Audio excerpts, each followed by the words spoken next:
Mga master, may natanggap po tayo na isa pong mensahe from a teacher.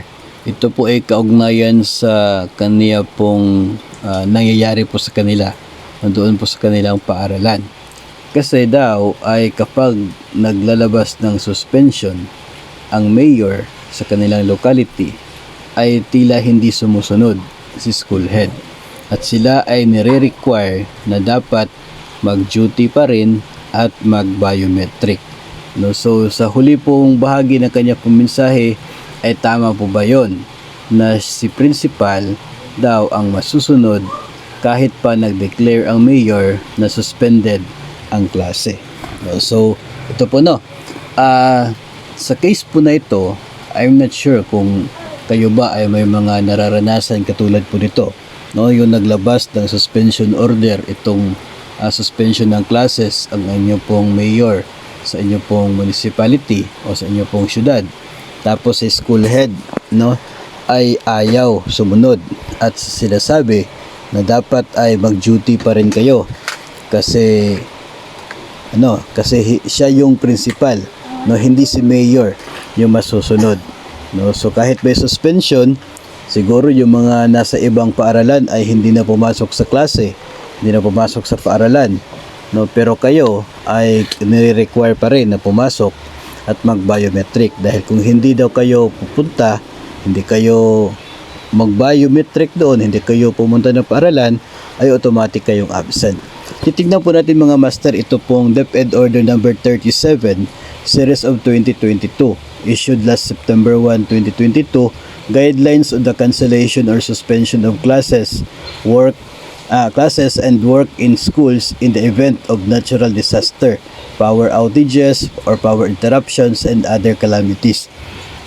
Mayroon pong provisions dito mga master na automatic suspension, kung kapag lindol, mayroon pong certain na intensity. Kapag bagyo naman, mayroon pong certain signal. Kapag ulan, baha, mayroon pong kapag ulan, mayroon pong level, yung color coding po na level ng ng tindi ng ulan. Kapag mayroon pong isang certain level na yun po yung naabot sa lugar po ninyo, ay automatic cancellation of classes. Yun po nakasaad sa DepEd order na ito. Without po, kahit wala pong suspension from the mayor, ay automatic na suspended yung klase kapag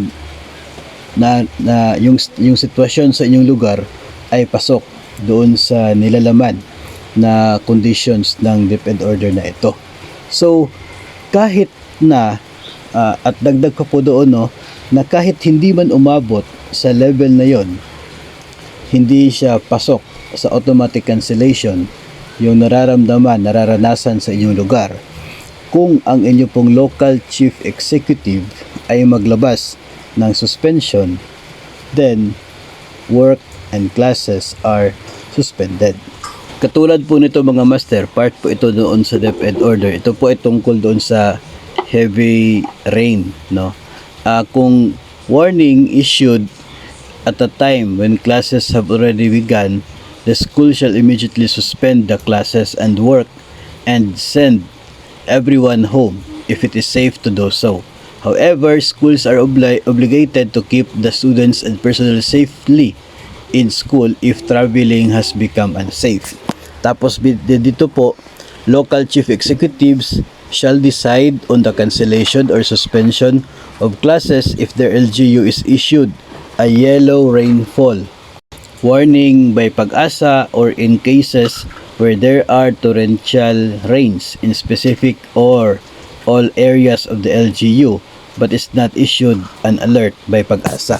So kung yun pong issue once ng Pag-asa ng certain warning ay hindi po nangyari sa lugar ninyo, pero may nararanasan ang inyong lugar na matinding pag-ulan, if ulan po, o matinding pagbaha kung baha man, ang local chief executives ay pwede po mag-suspend ng classes, and that suspension will be honored by the DepEd, by the school heads, by the principal. So sa palagay po natin, kung magsabi po si Mayor, meron pong official na suspension of classes na inilabas ang local chief executive ng inyong lugar, dapat po ay susunod ito si school principal, no? Hindi po pwede na sasabihin niya na kayo ay dapat pa ring pumunta sa paaralan, mag-duty doon, mag-biometric kayo, tapos yung mga kasamahan ninyo from other schools ay nasa bahay lamang nila kasi nga mayroong suspension na nilabas. Masusunod pa rin yung suspension na order ng inyong pong local chief executive. No, yun pong doon po sa automatic cancellation, even without the suspension, ay pinapayagan ni DepEd na masuspend yung classes kung talagang siguro sa ulan po, siguro pag naka-red warning, no, or orange warning, no. So kung sinasabi ng DepEd order na kung ito yung warning sa inyong lugar, without the suspension of the mayor, pwede na mag-declare ng automatic suspension si principal. Pinapayagan yan ng DepEd order. So ngayon, itong kahit medyo basic lang yung nangyayari base doon sa data ng Pag-asa, pero yung actual na nangyayari doon ay medyo matindi, and the school and the local chief executive decided to suspend the classes. So dapat suspended din yung classes ninyo even ayaw the principal, no? So para yun po yung nakikita natin dito So kung kayo po ay baka may experience po kayo na tulad dito na ayaw ni principal na mag-suspend ng klase kahit po mayroon ng suspension order from the local chief executive, ano po ba yung ginawa ninyo para po mapapayag si principal na kayo ay mag-suspend na ng inyong pong klase at umuwi na when it is safe to do so? So, ipaabot po yun sa comment section mga master para po at least magkaroon po ng ideya itong sender din po natin as to ano yung pwede nilang gawin if ever may mga same cases pa rin na mayayari in the future doon po sa kanilang paaralan.